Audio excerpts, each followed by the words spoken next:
அனைவருக்கும் வணக்கம். மதாபிதா குரு தெய்வ ஆசைகளுடன் எம்பெருமான் ஸ்ரீ உச்சிஷ்ட மகா கணபதியும் அனைவருக்கும் நீண்ட ஆயுளையும் நிறைந்த செல்வத்தையும் உயர்ந்த புகழையும் மெய்ஞானத்தையும் பேரறிவையும் பிரபஞ்ச ஞானத்தையும் பெருமையுடன் வழங்கட்டும். அனைவருக்கும் எனது மானசீகமான வாழ்த்துக்கள், மானசீகமான ஆசைகள். அனைவரையும் ஜி கிறிஸ்து அன்புடன் வரவேற்கிறது. நம்ம இன்னைக்கு பார்க்க போற பதிவு 3-8 பாவத்துடைய தொடர்பு இதை பத்தி பார்க்க போறோம்.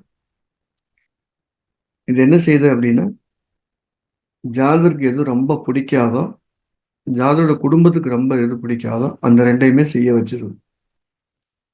அப்ப இந்த விதியை நம்ம இப்படி எடுத்துக்கலாம்.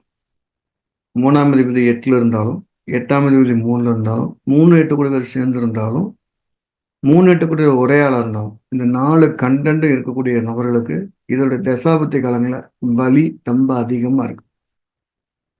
வலி ரொம்ப அதிகமா இருக்கு. உதாரணமா முதல் விதி என்ன சொல்றேன்னா, 3 கூடியவர் 8ல இருக்காரு அப்படின்னா, எல்லா லக்கணங்களுமே அந்த லக்கணத்துக்கு 3ஆம் அதிபதி 8ல இருக்கிறாருன்னு எடுத்துக்கிறோம். அதே மாதிரி 8ஆம் அதிபதி 3ல இருக்காரு. இது ஒரு விதி. அப்ப 3ஆம் அதிபதி 8ல இருக்குது, 8ஆம் அதிபதி 3ல இருக்குது ஒரு முக்கியமான விதி. 2வது, இந்த 3 8 கூடியவர்கள் அவங்க சுபகிரகமா இருக்கலாம், பாவகிரகமா இருக்கலாம். இல்ல பாவரத்தோடு சேர்ந்தவங்க எங்க வேணாலும் சேர்ந்திருந்தாங்கனாலே அது தொந்தரவு கொடுக்க ஆரம்பிச்சிருது.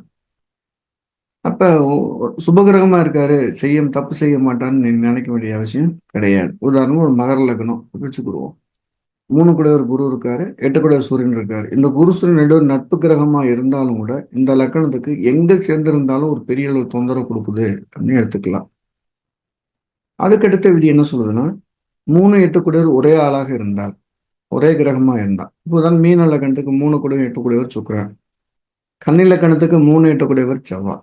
இப்ப 3 8 கூடியவர் ஒரே அதிபதியாக இருக்கிற போது அதோடைய தசாபுத்தி காலங்கள்ல, இப்ப கன்னி லக்கணத்துக்கு செவ்வாய் தசை, மீன லக்கணத்துக்கு சுக்கிர தசை, எங்க இருந்தாலும் ஒரு வாழ்க்கையில மறக்க முடியாத பெரிய வலியை கொடுத்துட்டு அந்த வலிக்கான பனிஷ்மெண்ட்டை காலம்புறம் அனுபவிக்கிற மாதிரி ஒரு வேலையை செஞ்சுட்டு போயிடுது அப்படிங்கிறது தான் இந்த விதியோட விளக்கம்.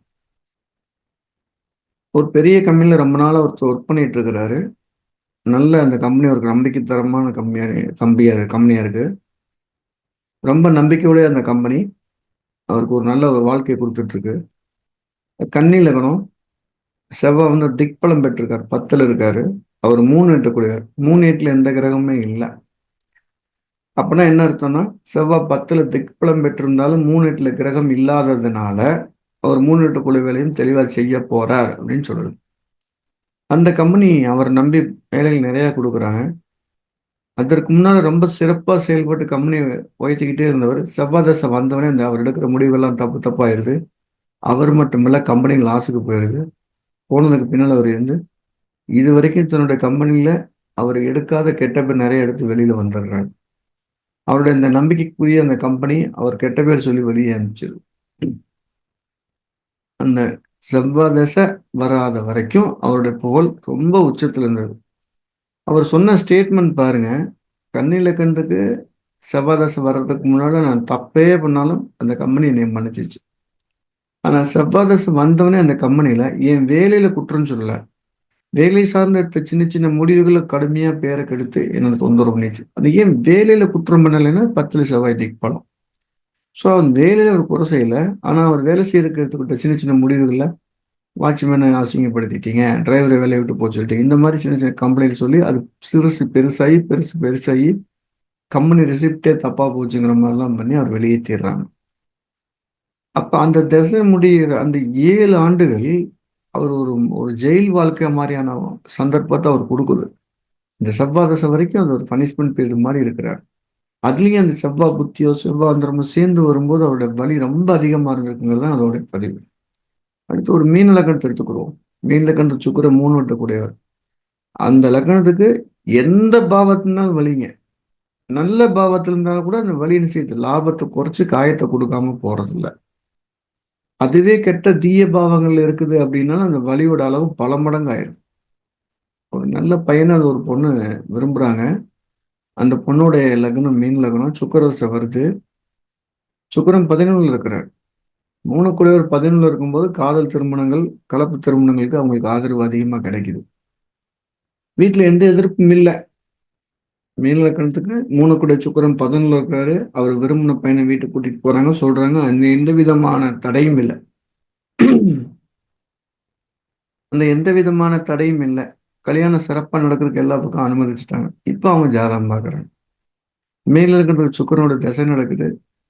ஸோ சுக்கிர புத்தியும் நடக்குது. சுக்கிர அந்தரம் இருக்கு. இந்த காலம் தவிர்த்து திருமணம் செய்யலாம்னு அவங்க எதுவும் கேட்கல.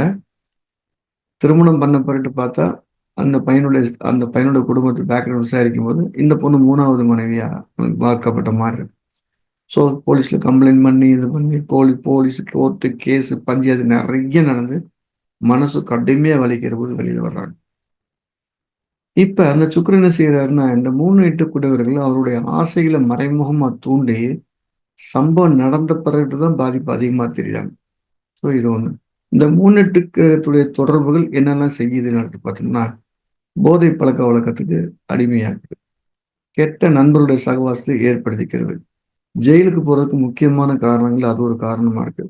சொத்துக்கள், பூர்வீக சொத்துக்களை வித்துட்டு ரொம்ப கஷ்டப்படக்கூடிய சூழ்நிலை கொடுக்குது. செய்யிற வேலைகள்ல அவருடைய நடவடிக்கைகள் தவறு. வேலையில தவறுன்னு சொல்லக்கூடாது. நடவடிக்கையில தவறுக்குன்னு வெளியே வரதுக்கு முக்கியமான காரணமா இருக்கு. அவருடைய ஒழுக்கம் ஒரு கேள்விக்குறிதாக சொல்லி, இல்லைன்னா அவருடைய செயல்பாட்டுல ஒரு கேள்விக்குறியா சொல்லி அவரை காயப்படுத்தி வெளியே அனுப்பிச்சுட்டாங்க.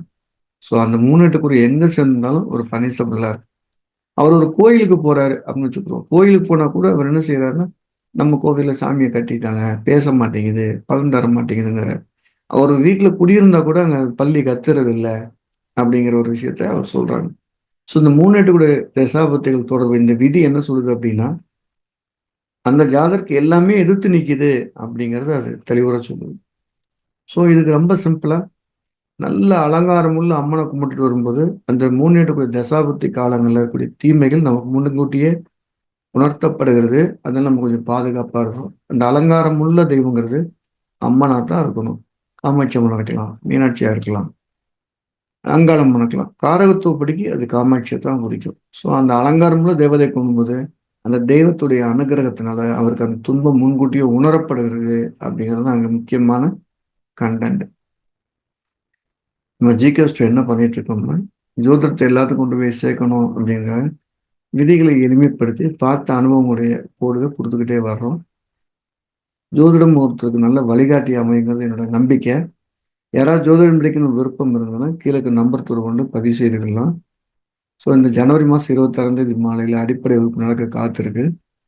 ஏற்கனவே எங்களுக்கு ஜோதிடம் தெரியும், கூடுதல் அறிவு தேவை அப்படின்னு விரும்புகிறவங்களுக்கு, ஜோதிட அறிவு தேவை அப்படின்னு விரும்புகிறவங்களுக்கு டேரட் ஜோதிடம் அப்படிங்கிற ஒரு டேரட் முறையான ஒரு கார்டு ஜோதிடத்தை பயிற்சி வகுப்பு நடத்திருக்கோம்.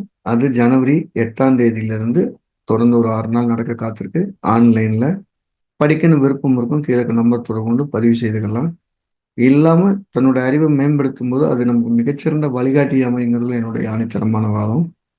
ஸோ ஒரு ஜோதிடம் படிப்பதற்கு முன், படித்ததற்கு பின் உங்களோட நடவடிக்கை கண்டிப்பா பெருசா மாற்றம் இருக்கும். அது நீங்க உணர்ந்து பார்த்தா மட்டும்தான் புரியும். படிக்க விருப்பம் இருக்குங்க, கீழே நம்பர் தொடர்பு பதிவு செய்துக்குங்க. மீண்டும் நேரில் சந்திப்போம். அனைவரும் சிறப்பாக வாழ மதாபிதா குரு தெய்வங்கள் நம்மளை பரிபூரணமாக ஆசீர்வதிக்கட்டும். அனைவருக்கும் எனது மானசீகமான வாழ்த்துக்கள், மானசீகமான ஆசைகள்.